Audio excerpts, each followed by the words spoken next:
Welcome back to another episode of the Chats with Clark podcast. I'm your host, Joe Clark, and here at Chats with Clark, we don't do poppy intros. We get straight to the point. And the point today is the great Nick Locastro. Nick, how are you? Thanks for being here. Joe, man, I'm excited to see you. I miss you, man. I know. I'm excited to Uh, see you. yes, sir. But I'm looking forward to it. Good. Yeah, I'm glad. I'm glad you're here. Nick and I went to John Carroll University together, which is on the east side of Cleveland, about 20 minutes east of downtown. So it was a pleasure spending those years together. We played a lot of basketball together, and we're both smaller dudes, Nick. So we got to compete and guard each other and talk it up on the court because, well, as a podcast host, all you do is chirp in people's ears the whole time. Yeah, man, we were matched up a lot. Yeah, Yeah, it yeah, was fun. yeah. It was good. It was So, Nick, fun tell us a little bit matchups. about yourself, too. Yeah. Well, my name is Nick Locastro. I'm from Akron, Ohio. Um, I went to St. Vincent Elementary School, St. Vincent Mary High School. Kind of from around the Akron area. Like Joe said, after high school, went up to John Carroll. Uh, I studied accounting. Met Joe through intramural basketball. Man, we were up there like every day, several hours a night. It was a lifestyle. Um, but yeah, man, I studied accounting. After school, I decided not to go the traditional route and get my CPA. Kind of just didn't feel like that was right for me. Um, Kind of the entire time I was studying it. um, but and then I moved to California for a year, It's and incredible. that was a crazy journey. Yeah. Um, but yeah, that's me. I like basketball. I'm a family of or kid. I'm part of a family of five. It's a Um, big family. yeah, I mean I'm the youngest of two two siblings, one older brother, one older sister.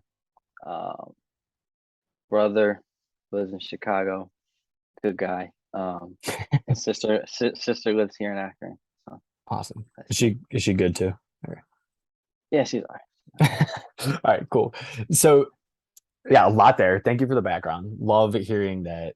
I love always getting kind of like a basis. Like I love when people come on and they just put it out there and say like, this is kind of who I am. If you were to give me the quick synopsis and an overview, because it helps our listeners to really just kind of at least get at least a framework and a foundation that we can build off of as we dive into this episode. So Nick, so you mentioned you studied accounting and you ripped through 4 years of college. Of course, we had COVID, which sent us kind of spiraling, right? Everyone was all over the place. You don't need to really beat a dead horse there, but afterwards, you said you went an untraditional route and you didn't get your CPA, which is all fine and well, but you did move out to Long Beach, California.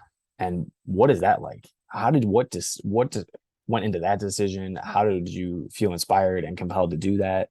What kind of looks like what did that process kind of look like for you, Nick? Yeah, man. Obviously, 2020 was a tough year with COVID. Hmm. Um, kind of everything was shut down. I don't know about you, but I was kind of stuck in my uh dorm or apartment, and just kind of wasn't liking the lifestyle that I was doing. It was just like, there was no more basketball being played. We couldn't really go to the gym. It was just studying. And my accounting major got really serious. John Carroll really pushes people to do that. And oh no, I kind of just decided, it wasn't for me.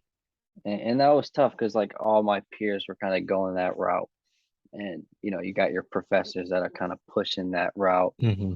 And luckily, I had one professor though that um, his name was Dr. Bloom that I was able to reach out to, and he gave me some good advice. He was just like, you got to do it for yourself, blah blah blah. But um, I'm not really sure why I felt a lot of pressure to take a certain route. I felt like there was a lot of pressure for me to pursue a career in this, Mhm. and that I never really saw uh, for myself.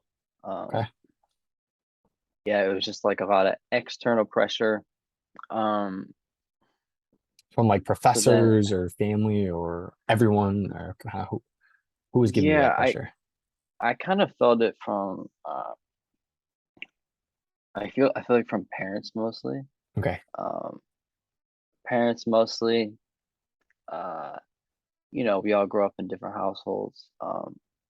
And then also peers too. Not Hmm. I had some friends at John Crow, but like you and some of the Hooper guys, but I really only had like one friend in my accounting class. Sure. And it was just like everybody was kind of taking that route, and it's kind of hard to feel like you feel like you're doing something wrong if you're taking some different direction.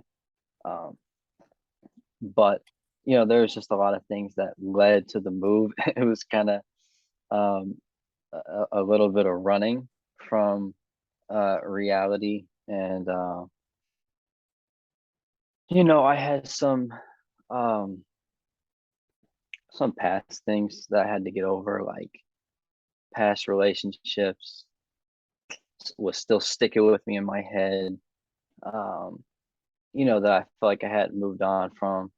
And then after college, everything kind of just came crumbling in. Like it was just like because college, you kind of living in like this fake little bubble, and then after college, it's like the real world. Hmm. And like once the real world hit, I just felt everything. And I went to like a job interview um in Akron, and to say this, I kind of already like I was almost kind of already planning my escape like senior year of college. Like I was looking at like apartments in LA, like, and I never really like thought it would actualize, but for whatever, I've never even been to California. It was kind of just like an idea. Um, That's uh, wild. yeah, I have an aunt that lives out there, but uh, and then I had an old trainer that actually lived out there that I was close with, but it's kind of just an idea. And I went to a job interview, and I walked out the interview, and I was like sitting in the parking lot. I was like, I can't do this. You knew. So yeah, I just like it was just like a gut feeling. And so I actually had a friend that I kind of grew up with through different basketball camps, and we went to the same high school. Hmm. But I hadn't talked to him in like 5 years, four Okay. years. I didn't talk to him once over college. And I hit him up, and I was just like, "Hey, are you still in Cali? Like, what are you doing? What are you up to? Just talking." And it just so happens that at that moment he was like literally at that exact time he was looking at like a studio apartment, Oh my God. and I thought he had already had a roommate. But he apparently he didn't. He was out there for like an internship. Um, and I don't I don't know what my plans were. I was kind of just seeing what would happen, but and so it was literally I literally walked out of the interview, and I was like, and I ended up calling him. I was like, bro, I'll move in with you.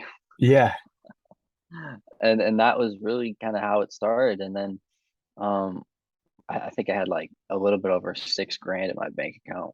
Um and he found he it was like the beginning of August, or no, it was like the end of July, and he wanted to get in there before the beginning of August because he was Holy living in cow. hotels. Yeah, so it was like I had to kind of come to a decision really quickly. Um, and he was just like, okay.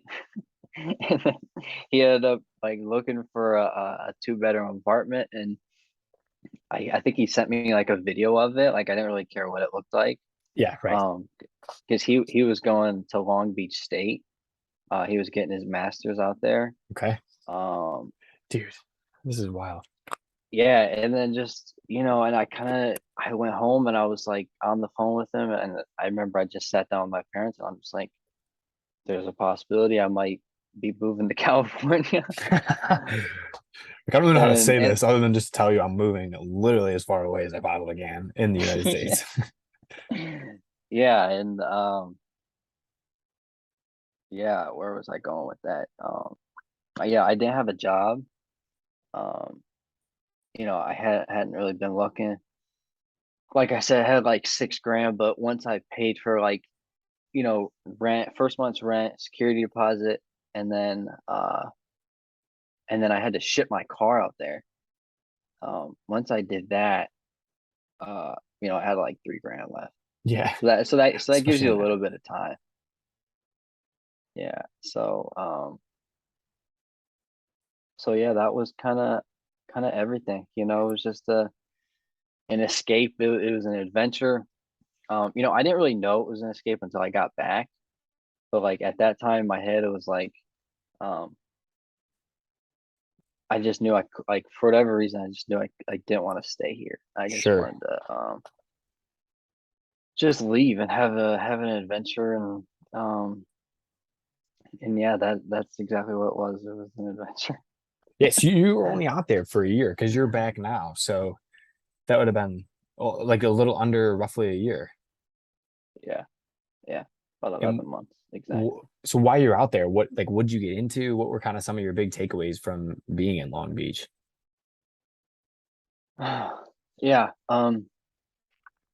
Well, first of all, the parking's horrible. Okay. Um, there's like it's so overpopulated.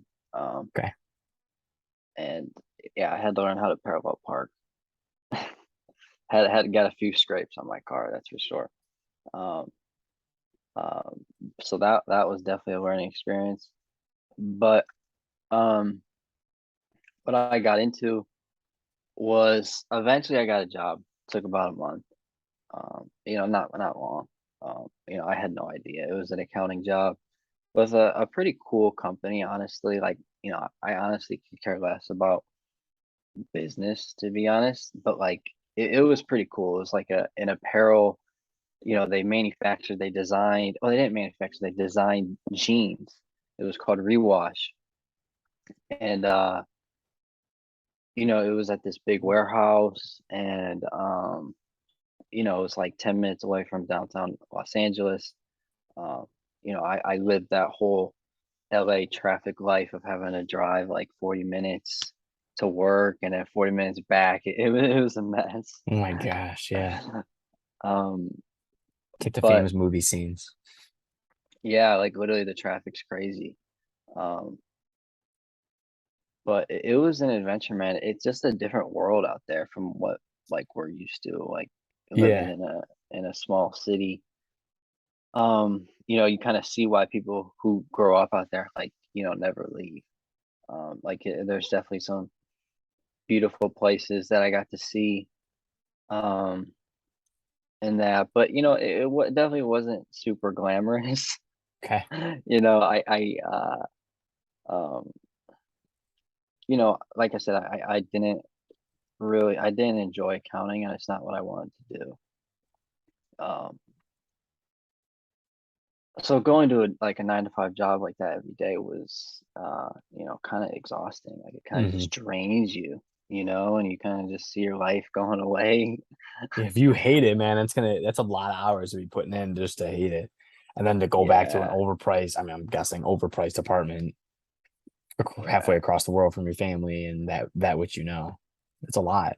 yeah, yeah. Rent was like 925. It's really not that much crazier than Yeah, here, you know? yeah, that's not bad. I mean, and it was a nice place. It wasn't Shangri-La, but I had it. Yeah. My mattress was just on the floor. So you were You know, slumming it a little bit, just a oh yeah, little. there was some slumming it.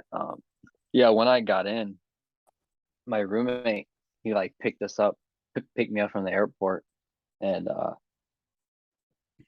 and we went to Walmart and just got a mattress, like some terrible ass mattress, Yeah. I honestly, it doesn't even qualify for a mattress. It was just like It was just like a big pillow. Couple feathers in a Um, box kind of thing. yeah, definitely developed some back issues. Um, definitely thanks camp. But no, it was fun, man. There was no better, like time period of your life. I feel like to do something like that, like because I was, just lost and didn't know what to do, and it wasn't. It definitely wasn't glamorous. Like going to a job you don't like, um, you know, making progress in a direction that you don't like, and to be honest, like for whatever reason, I kind of just felt separated from, um, I guess, just like what I wanted and my own voice and my own intuition and my own heart when I went after college. So when I got out to California, I kind of like fell into the Bible a bit. I grew up Catholic. I um, never read the Bible. I was never taught to read the Bible. Um, wait, are you Catholic? I don't remember. Yeah, I am.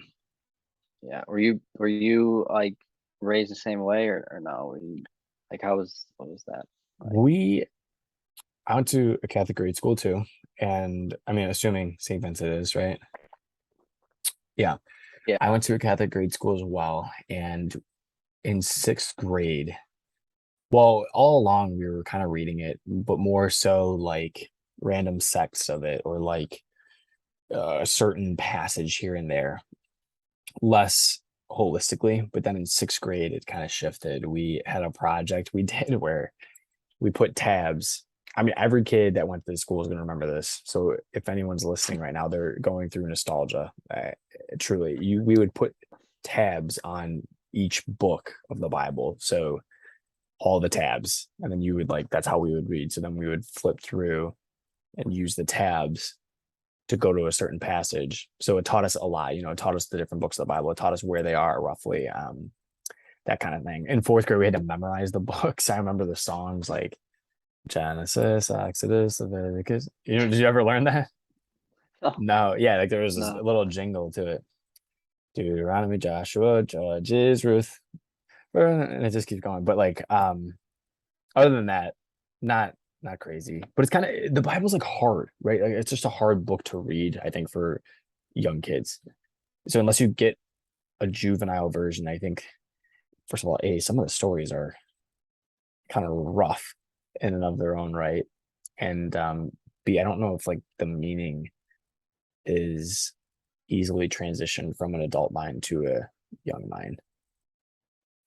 Maybe, yeah, but I don't know. To me, not so much. But it could just be falling in love with the literature of it, or whatever you want to say. So, but so you started to fall in love with the Bible a little bit, started to read the Bible, fall into it. How did that yeah, A come to be and B influence your time in Cali and now too? yeah. Weirdly enough, I feel like it kind of like straightened me out of it. Kind of, I guess, kind of gave some clarity. It kind of, um, also being away from like all the influences in your life. You kind once that move, kind of, it's just you. It's just you. And yeah, like I actually found a really good church out there. Um, it was called St. Joseph's. Um, Nice, great name. but yeah, great. He was a great priest, and yeah, I don't know. I don't know if I feel like it had a big influence, but like in retrospect, I think it does. But obviously, like with the Bible, like there's good days and bad days. It's like Mhm. sometimes it makes sense, and it's like there'll be like a little bit of glimpse of hope there or like you'll see something and it'll help you. And then other days you're like, you're throwing the Bible because like you're looking for help or whatever you are, wisdom or whatever, you're going through and it's like you find nothing. Yeah. Um, Yeah. so it's like, yeah, I'm not exactly sure how much like the Catholic Church believes in the like everything about the Bible. I honestly have no idea. But that was kind of one of the main things I did. I'm not sure my roommate had any idea I was reading the Bible. He would have made fun of me. But that and just kind of, I journaled a lot. I feel like, it was good to just kind of be clear on, um, whatever's going on inside you. Yeah. It's amazing what But happens when you transition it from your mind to paper. Like when you're forced to take your thoughts and then somehow concoct a sentence or concoct a phrase or concoct even a single friggin' word. It's amazing what that process does for us and the way that we think about it. yeah, yeah. I feel like I feel like it's possible to overdo it sometimes. Sure. Um, you know, that's the only voice you hear in your head is yourself, and that's not good. You kind of want to be able to quiet your own voice Yeah, sometimes. that's a good point. Um, but other than that, man, like, it was there's definitely some bad times, because just the time period of your life you're in. Um, and I wasn't really doing the thing I love to do. But I hadn't been doing it for a long time. It was kind of with the start of COVID. That's kind of why I started talking about California about the start of COVID, because it was really COVID that, my escape was basketball. It was like that was all I did. You know Hmm. that, Joe. That was Yeah, that that was was your thing. that was just like my escape. Hmm. And once that COVID took that away completely, I was John horrible. Carroll was locked up. Um, yeah, and so just didn't really do nothing. So is that Um, so is that kind of your goal? Like, do you think that you see a life within basketball at some capacity? Is that kind of what you envision for yourself or hope or aspire to have? um, I feel like I kind of I knew it wasn't gonna go to the NBA. You know, I mean, you'd be the next um, Nate Robinson, bro. You're not that's true. you're not a I do have tower. I do have a Spud Webb jersey. I was a big Isaiah Thomas fan, so there was a little bit of hope I there. have an IT jersey too, so Do you? yeah, absolutely. It must run with us, a small feisty guards. Especially when he came to Cleveland, it was like, yeah, this is Yeah. God talking to me. Like I'm next. That jumper. Oh yeah, dude, he's a different breed. People are, the slow grind. They're hating on his downfall, but Yeah, I think he's done now, but yeah, we'll see, we'll see. yeah, yeah. But yeah, I mean, I don't know. I kind of thought about coaching kind of in high school, kind of already. It just, uh, for whatever reason, it just never transpired. Hmm. Um, I kind of just went to college and just kind of forgot about it. Um, um, but yeah, I definitely. You asked if I see basketball in my life going forward. I definitely do, and that's what's funny is like, when you're at our age, all people do is ask us what are you doing? I What are you? oh, what do you And want to it's do? like, yeah, yeah, and it's like every single time, I would tell someone like, I would want to coach. It was like, oh yeah, it's like, so that's like a hobby, and then you do that while you work your real job. Like they'll say I something like that, or it's just a lot of criticism. Um, and that's like I feel like that's the worst thing to like say to somebody. Um, it's like hobby. That's not a because I something like I take seriously and stuff. So, yeah, and like but I mean, I sit from a different seat than a lot of people who will listen to this, and in the fact that I've played with you and know that you know the game, and especially I mean, point guards tend to know the game a lot more intimately than even a lot of the other players on the court because the power of a good guard is intangibly important, and so you know the game and you've seen it firsthand as a facilitator of the game, and that is what will like totally carry you through with that.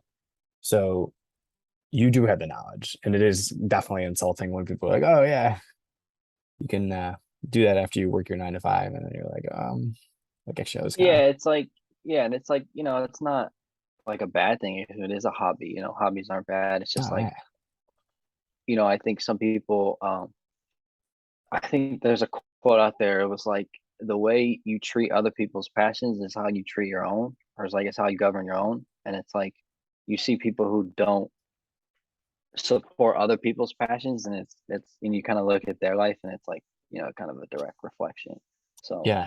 it's not really a reflection of me. It's more a reflection of like what they think about their passions.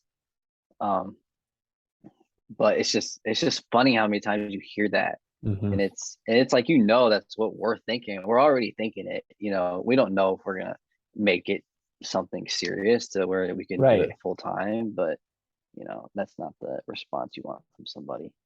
But And who do you see yourself coaching? Like what's the end goal for you? Like if all went well, where would you end up?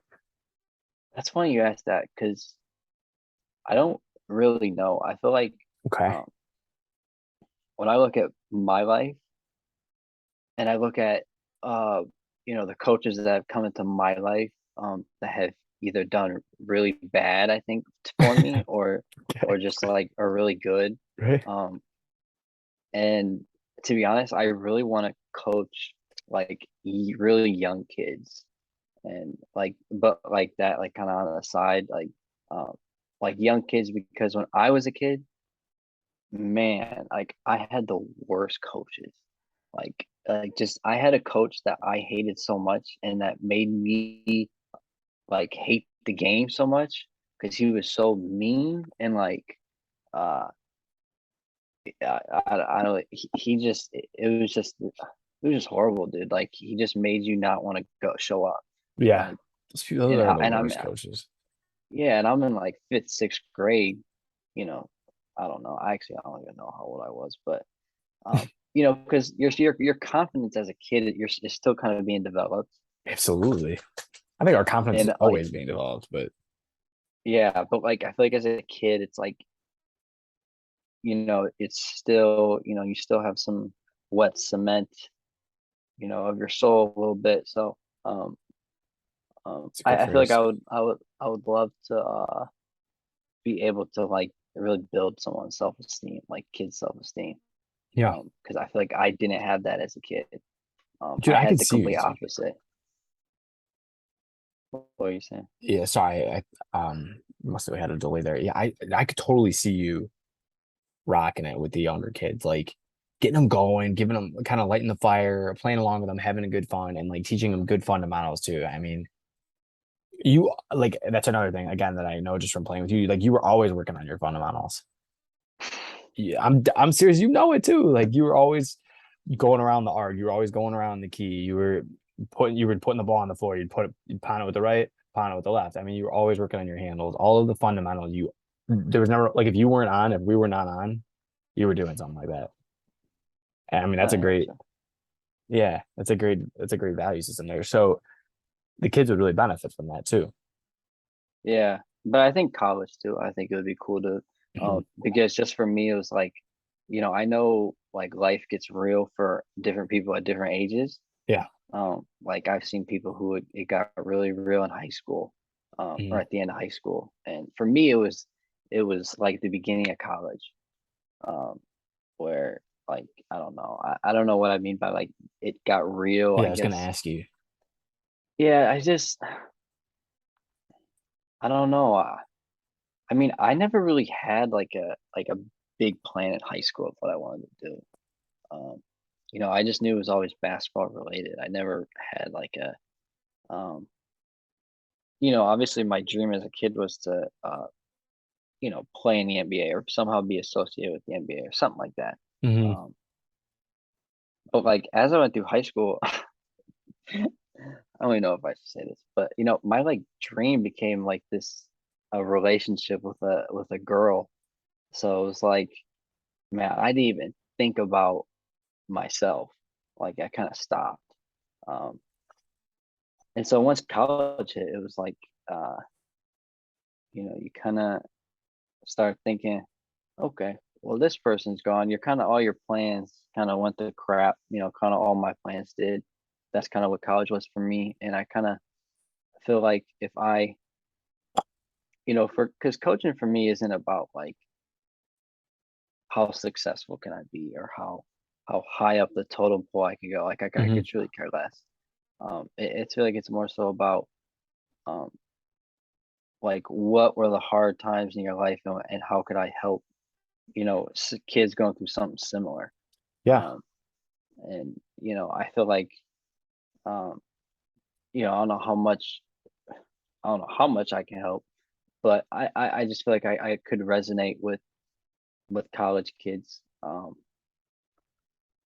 Because I don't know how if this sounds privileged or not, but it's like, I feel like it's just not hard to get a job, like a solid job if that's what you really want. Hmm. But I feel like it's so much harder depending on how you were raised to actually grow up and be happy and to Yeah. actually pursue like something that you really love.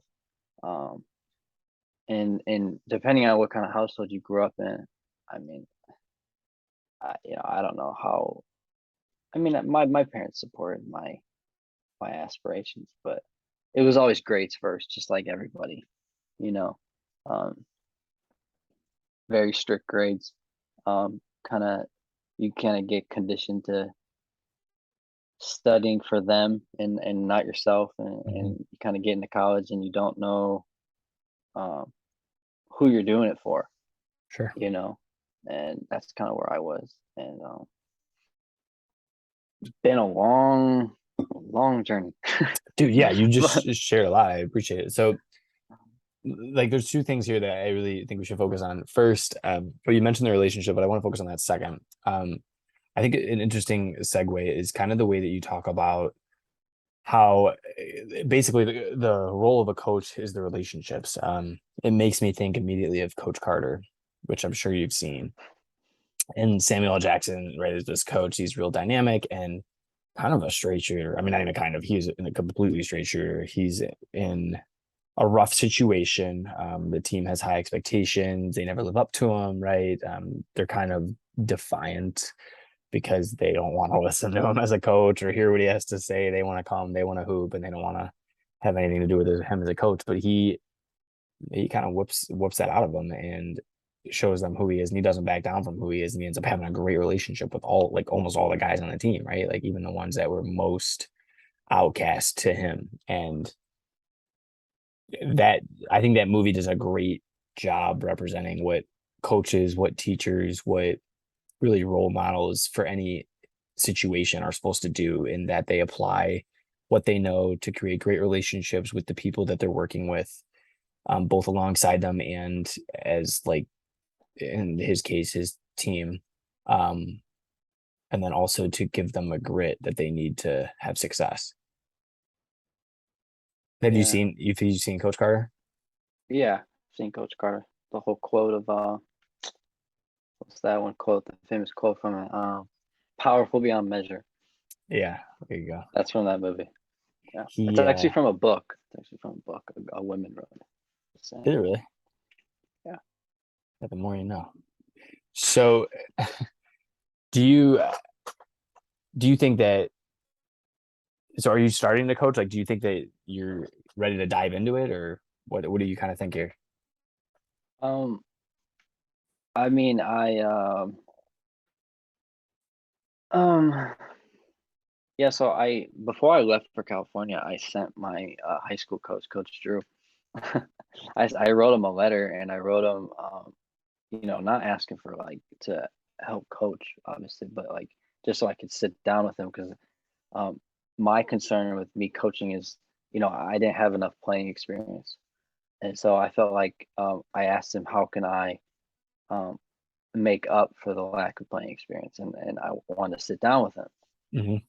and because I only played 2 years in high school, you know, whatever, I and gotcha. then and so uh he never wrote me back, but um I think I saw him before I left for California, and he said he would say something, or he said he would uh text me or something, and then he didn't text me until I left, um Oh And so my I was in gosh. California. It was like October, and all of a sudden I get this text message from him saying to like show up at tryouts or something, and I could come help and just kind of and learn from him because that's kind of all I want to is do is kind of learn and pick his brain and um you know, because he's somebody I've always looked up to since I was a kid. I started going to his camps when I was in like second grade, so I've Wow. kind of known him for a while. Yeah. But yeah, and just kind of see, you know, coaching is a very, you know, you never really know where you're gonna get in. Um, It's running off, you man. know, a lot of times it's like who you know or who knows you, Hmm. and unfortunately, and it's like, you know, I don't want to like step on anybody's toes, and you know, I'm fairly patient. You know, I believe in mastering the art of patience. Um, so you know, we'll see how it goes, and obviously, like that's kind of the first thing I'm thinking about when it comes to coaching. I think that's like my best possible thing right now, but um, obviously anything outside of that when it comes to coaching kids or coaching AAU, I'm excited for when that comes back around in the So summer. fun. Yeah. Um, you know, stuff like that, just to involve yourself. You know, it's the best way to learn. So Yeah.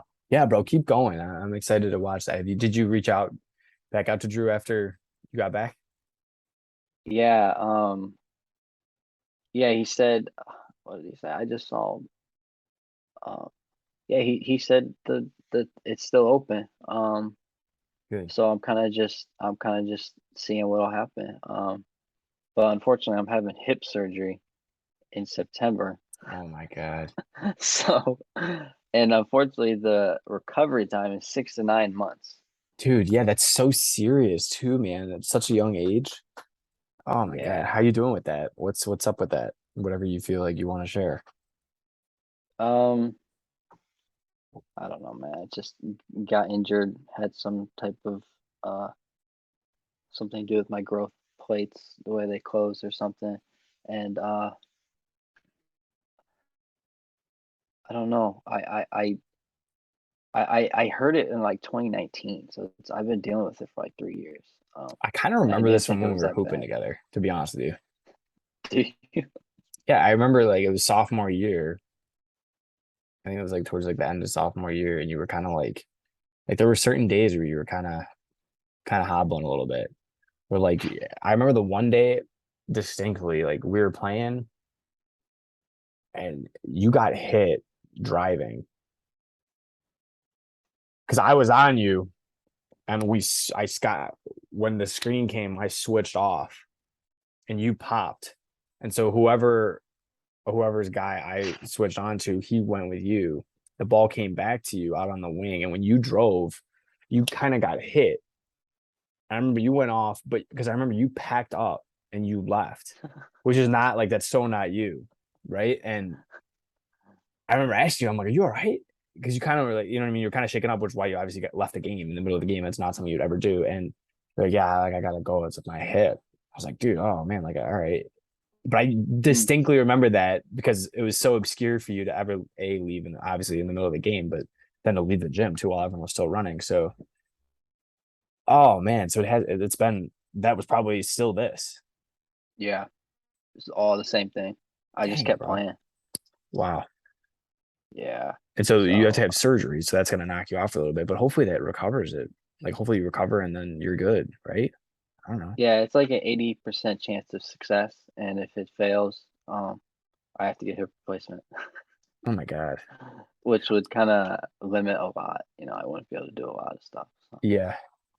Yeah. You know, um, the the optimist in me, for lack of a better word, says that what an interesting story, right? Like everyone appreciates a story of grit and of overcoming difficult situations. And I would imagine in your low 20s as an aspiring coach, like having to have surgery on your hip of all things and overcome that injury is a nice, it's not a nice story, but it's a good you getting through that will teach you things and lender towards you being a really amazing coach as opposed to not having the experience. You would have been a great coach without it.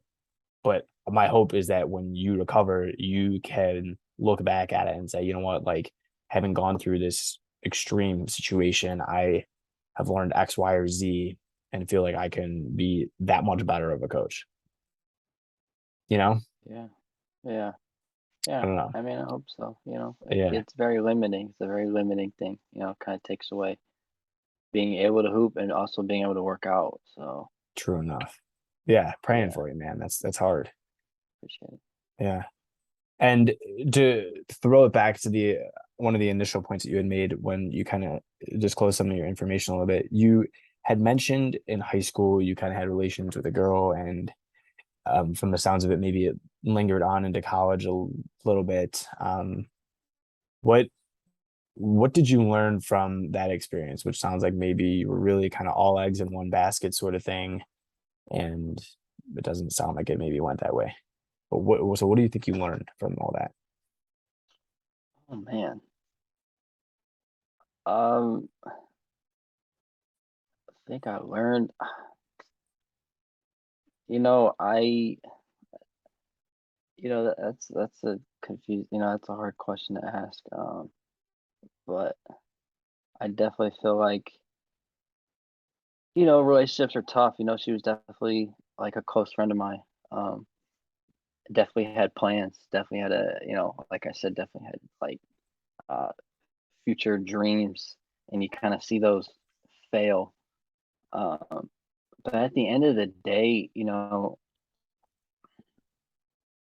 just kind of want the other person just to follow their heart, and I feel like that's kind of what love is, and even if it leads them away from you, or like, you don't always get what you want, and you know, First Corinthians 13 says, love is patient, love is kind, love is not self-seeking, and um, before her, I had no idea what that meant. I had like, yeah, it was just gibberish to me. I remember reading that verse. It's like a famous verse, Hmm. uh, uh, but like after the whole experience, kind of teaches you, it kind of makes sense to me. Like I felt like I was very self-seeking, um, in it, and that's in calling that love, and I feel like a lot of people do that. Um, and life's a learning experience, but man, yeah, I mean, the relationship teach you so much. But I would say that's probably the most important thing. Um, That's a great just one to teaching, take from it. yeah, because it teaches you how to love somebody, Yeah. and sometimes it's hard to know how to.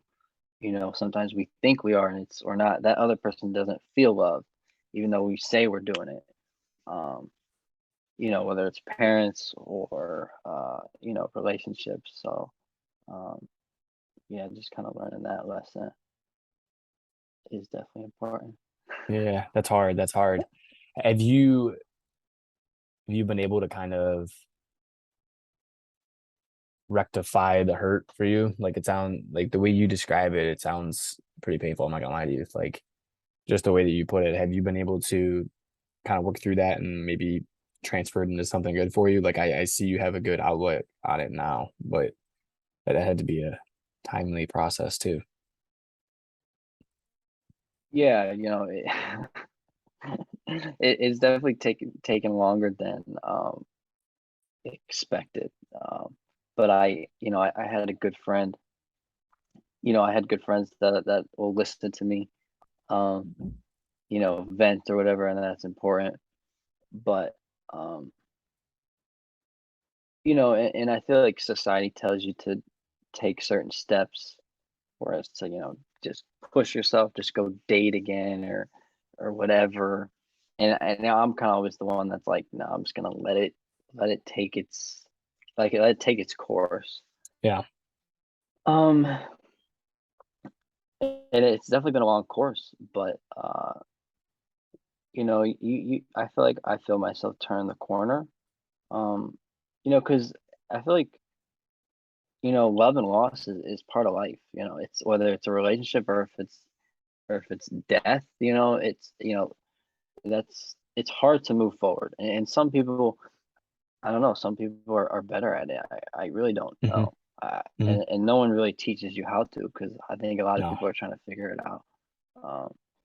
But I think it's just going to a next stage of your life, and it's all internal. It's Yeah. like it's not really them. It's something going inside you that hasn't uh turned the page, like in your journey or whatever. And it's just it takes time, but I think looking forward to doing something I love to do is gonna help. Um, and just yeah, and I think it'll take its course, Hmm. um and continue just to learn lessons and to continue to put those lessons into play Yeah. and just see what life throws at you. I think you hit the nail on the head too when you discuss about how we aren't taught how to lose people. Like the fact of life is that, dude, people like they come and go, and that's the design and that's the nature. And we meet so many people when we go to school, grade school, high school, friggin' college. Like you meet so many people and you become really close with some, and then you never see them again. I mean, it's insane. That is a crazy harsh reality. That's a very radical kind of extreme example, but there are also people you just fall out of touch with, right? Like there's people, for example, that moved to California and like, yeah, you keep in touch, and then it's like, wow, it's been a year, wow, it's been 2 years, wow, it's been 5 years, Hmm. and it happens fast. I mean, you lived out in California for a year, and I can tell by the way you're talking about it, like it flew by. Like Yeah. so I think it's one of the hardest lessons is really coming to terms with like, and I'm with you. Some people are really good at it, and some people really aren't. There's a philosopher that I like who he shares that he's like, it's something that we should all practice focusing on, and like not practice, but something we should all focus on, reflecting on, and learn how to kind of work through that because it's gonna keep happening. There's gonna be people that come and go, and especially when they're really close, that does it, it's a weird feeling. Yeah. Have you ever gone through something like that or no? Yeah. There have been plenty of people in my life that like I've been really close to, and that I wouldn't say I'm close to now, and um, romantically, not romantically, just across the board, right? And it's difficult. I think I always, in general, I try and look at things from a grateful lens. I'm grateful for people who have been tremendous people in my life at the point that they were, and instead of becoming entirely enamored and focused on why they still aren't those people to me now, I try and just look back with appreciation because I don't want to fall prey to either an envious life of like, well, it should be that way now, or fall prey to this bitterness of like, hey, you guys stink for not being those people to me now too. Like what gives kind of thing. Like no, like who? No one said that it has to be forever. Um, so yeah, I would rather look back on it favorably and just understand that it is what it is at this point than look back on it and say, well, screw all that, I guess, because clearly we're nowhere now, kind of thing. Yeah. So I I try and like just take that. that approach with it. But for sure, yeah, for sure. Yeah. I like that. Thanks.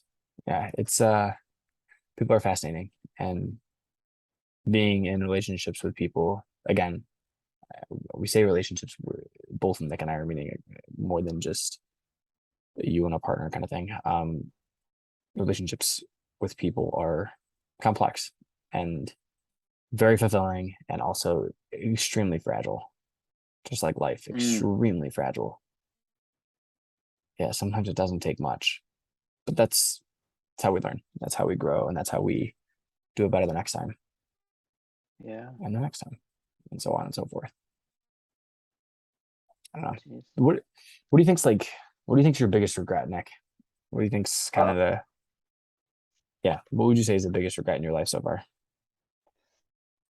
Biggest regret, I feel like I'm definitely one that kind of feels like, or tried to feel like, no matter what my decision is, I always try to, um, I don't know, like think that, like even if I make a mistake, I feel like sometimes hopefully that pushes maybe the person I hurt to go in a better direction. Okay. Some people need to be hurt, to grow. And that's kind of it's kind of a stretch, because it's kind of the whole question of life of, why do bad things happen. Hmm. Um, but I would definitely say my biggest regret, and I don't have many, but I definitely think um it would probably just be um probably in my last relationship, just mistreating them, or ever making them feel like, uh I don't know, just a way that I didn't intend to. Hmm. Um, it's funny how sometimes we have intentions and our actions don't reflect it. It's like Yeah. it doesn't make any sense. Um, It becomes so fixated on the result that we lose the process. yeah, and it's hard to understand why like we hurt the people we love most. Like why Hmm. why does that happen? It doesn't make any sense. Hmm. Um, but yeah, I would say that that's probably my biggest regret. I think we wish we could be perfect in some relationships, Yeah. and we can't. We can't always make the or say the right thing or make the right decisions, Hmm. and just trying to learn from it. But yeah, that's probably it. Yeah. Nothing else. No, that's a good one. That's a really good one. And kind of on the opposite, one of the things that I contend, and it's a big crux for my podcast, for all of my kind of content I put out there. But the question then to you is, what role does gratitude play in your life? How do you live gratefully? Do you find that gratitude is something that you try and focus on, or that you find worthwhile? It's a rarity that someone doesn't. Like, anyone who is willing to be on a podcast typically isn't like, I hate gratitude. Like, you know what I mean? But what is it to you?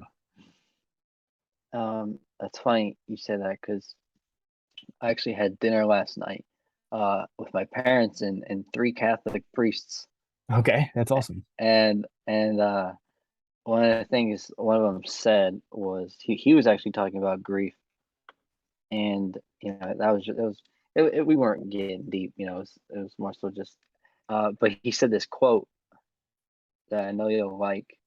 Um, he said, "Oh, okay." He said, "It is not the joy that makes us grateful; it is the gratitude that makes us joyful." That's awesome. That's really good.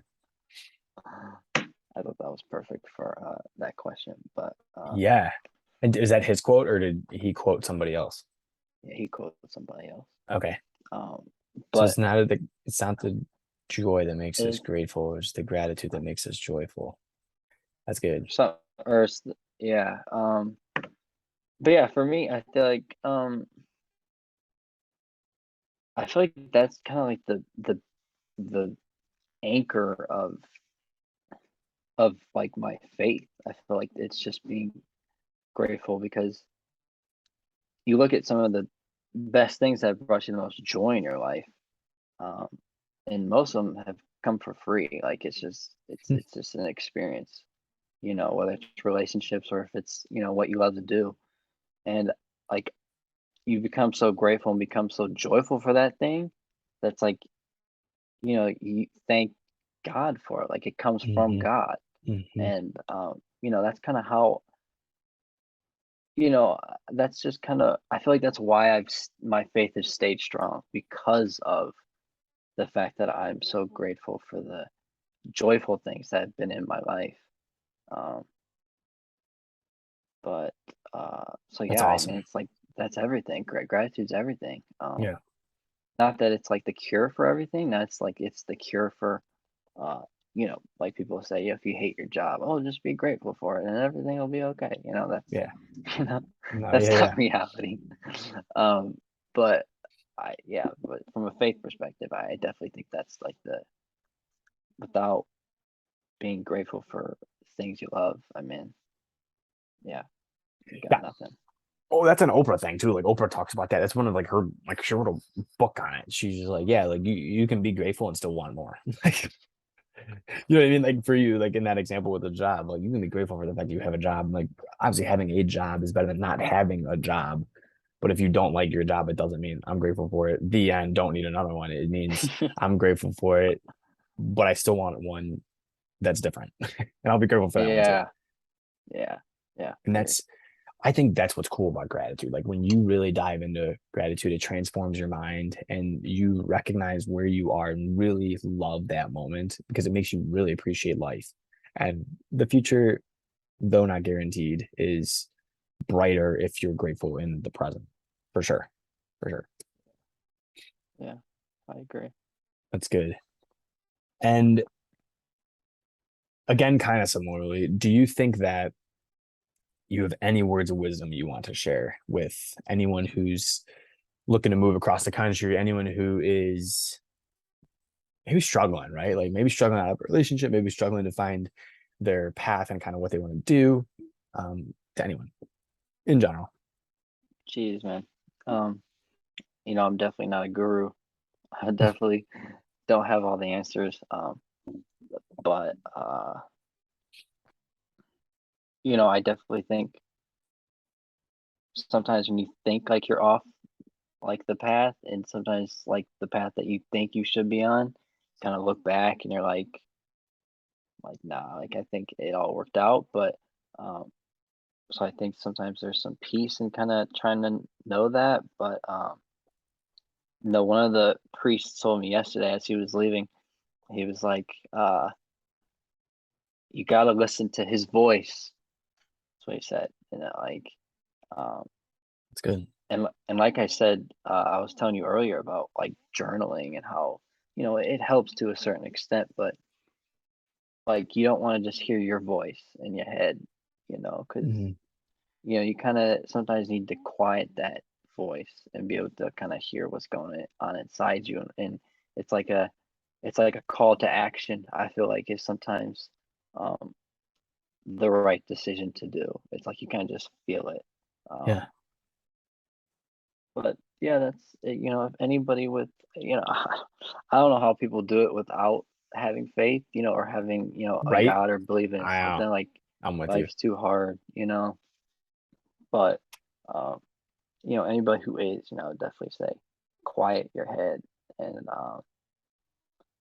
try to listen to, whatever you call it, your instincts, your intuition or whatever. And it's not it's for me, it's not really a call to like a result. It's really just a call to an action. Mhm. Um, like this one priest yesterday, the story of how he became a priest was, um, he was with my dad, and because they're fraternity brothers, and he That's like, wild. he was Catholic, but he was never like he was in a relationship, like he never had big aspirations to become a priest, and then Sure. all of a sudden after like a day at church, he with my dad, he walked back and he was like, it was just a weird day, and he was like, I need to go talk to that priest. My Like God. I need to go back to church and talk to that priest. Like Yeah. that's not necessarily like guaranteeing you want to be a priest, but it's like you just feel called to go do something. You feel pulled towards something, Hmm. And if he had and quieted his voice, like you're saying, his own voice, he wouldn't have been able to do that. right, yeah, you can, I think that's important to quiet that your own thoughts and to,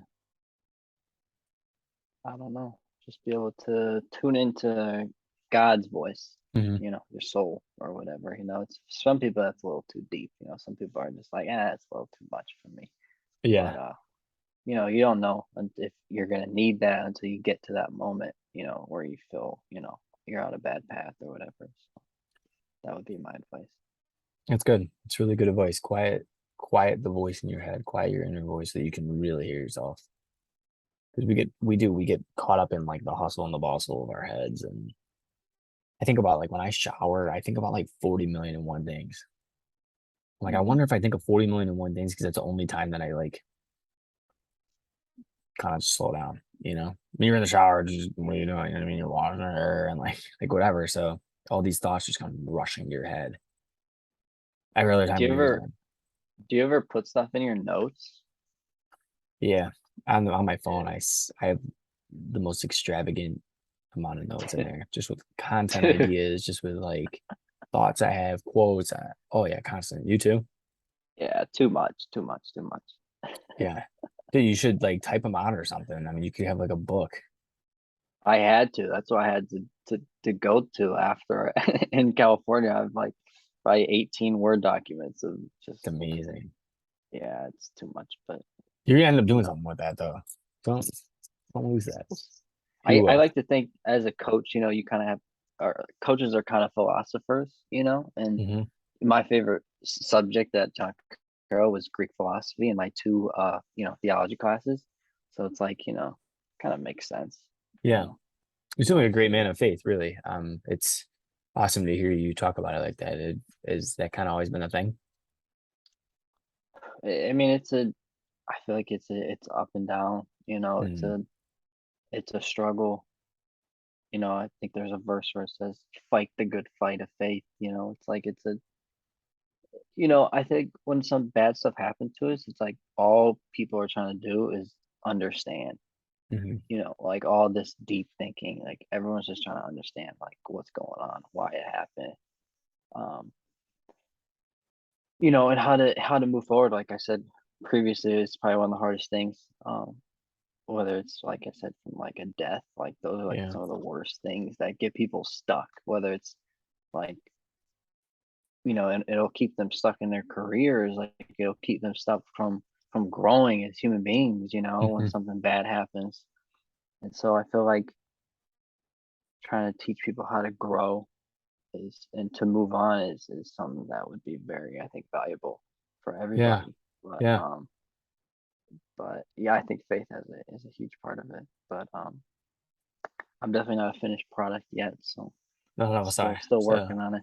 it's okay. None of us are. It's good to hear. It's a nice crux for you. People, I like people that have faith because I think it takes I think it takes a sense of bravery. A lot of people, a lot of naysayers would disagree and say that it's a comforting thing, but I think it takes a lot of bravery to say that, or maybe a little bit of humility to say that we're not as in control as we might like to think, or Yeah, we're not as in control, we're not as all powerful, or anything like that. And so I think it takes a great deal of humility to really surrender our own thoughts for the peace and the potential for his thoughts, for God's thoughts, for those real thoughts. yeah, yeah. You also see sometimes when you lose faith in what direction your life goes. What fears, what worries come into play. Hmm. And I feel like that's how I was when I was in California. So many worries, like, whether it's worrying about money or, so much. It's just kind of, it just kind of keeps you on the right path. At least I Yeah, think, hopefully. yeah, But, but yeah, it's good. I always throw this out there when people talk to me about faith, like, and they're like, well, what's the point? Okay, so let's put it this way. I believe in heaven and hell, right? So I believe that ideally let's put it this way. I'm trying to live on a path that takes me to heaven. Okay. Don't want to end up in hell. Some people don't believe in heaven and hell. Okay, fine. So they're like, well, why? Like, what's the point? And I said, okay, you're an accounting guy, Nick. You might be able to rap about this with me. So to me, the risk of me being wrong, like, what do I lose? I prayed a little bit. I had like that solemnity with peace and that kind of thing, like some serene moments, and or I went to mass and I prayed and like had some calmness. You know what I mean? Like, all okay. So I risked that time. That's essentially what I've lost. Otherwise, I haven't lost much. It doesn't cost anything. It doesn't. whatever. It's just time. So the time that I spend focused on faith, religion, God, heaven, whatever, would be what I've lost.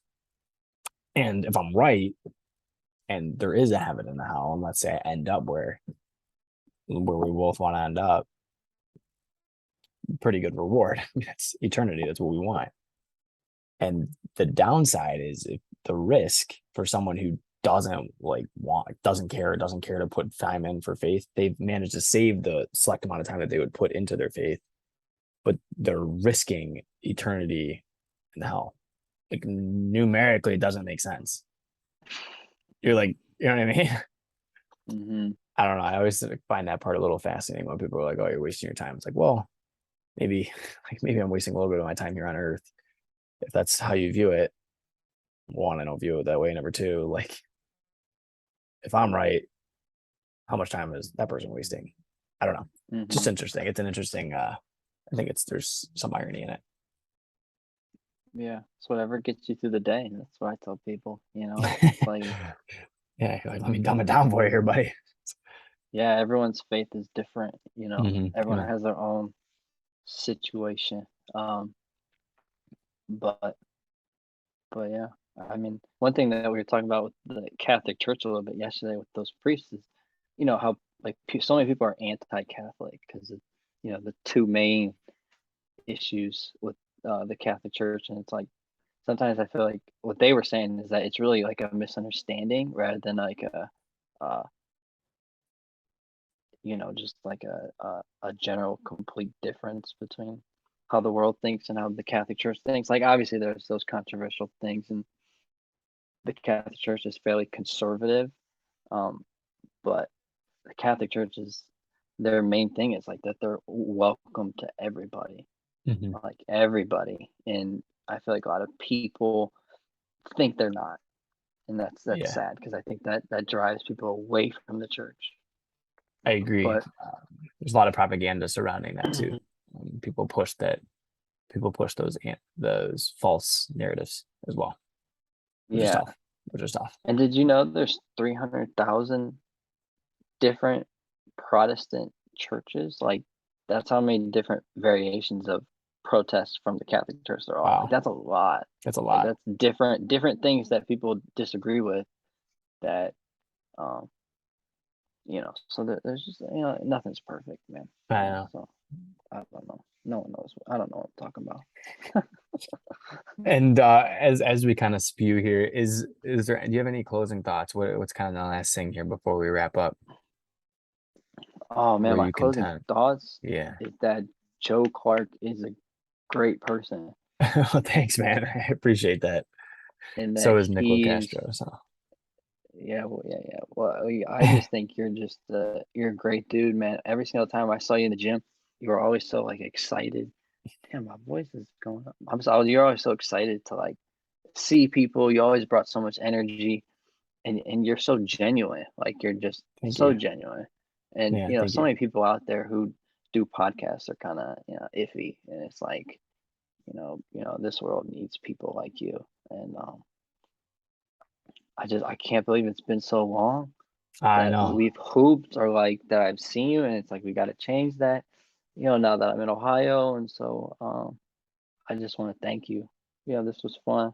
I didn't know how it was gonna be. I was a little nervous, No need but to be nervous, man. You were great. Yeah. No, I appreciate it. but Thank you for the kind words too. It means a lot. It really does. yeah, So, you're a pro, man. and while you're home, we'll have to get together and do something that isn't hooping at this point. But in the future, we'll be hooping again once you're back and have rebounded a little bit. Yeah, hope so. Everybody, Nick Castro. Nick, I want to thank you again for being on. It's a great pleasure to talk to you. I love the insights and the thoughts that you've shared with me and with anyone who is listening. For those that are still tuned in, please, if you haven't already, hit that subscribe button. Share this with someone who you feel like could really dive into this conversation. I will have Nick's social media linked below. So if you're on YouTube, check it out. If you're listening on the podcast, you'll be able to click the links. YouTube's so finicky with whether or not they let me put in the link. So I probably have to edit it once I upload the video. It's very bizarre. But anyway, please hit that subscribe button, follow along, check out Nick's social media, get in touch with him with things that we've talked about or anything that has spurred into your thoughts from our conversations today. And again, thank you for tuning in. I'm Joe Clark, your host. This has been another Chats with Clark.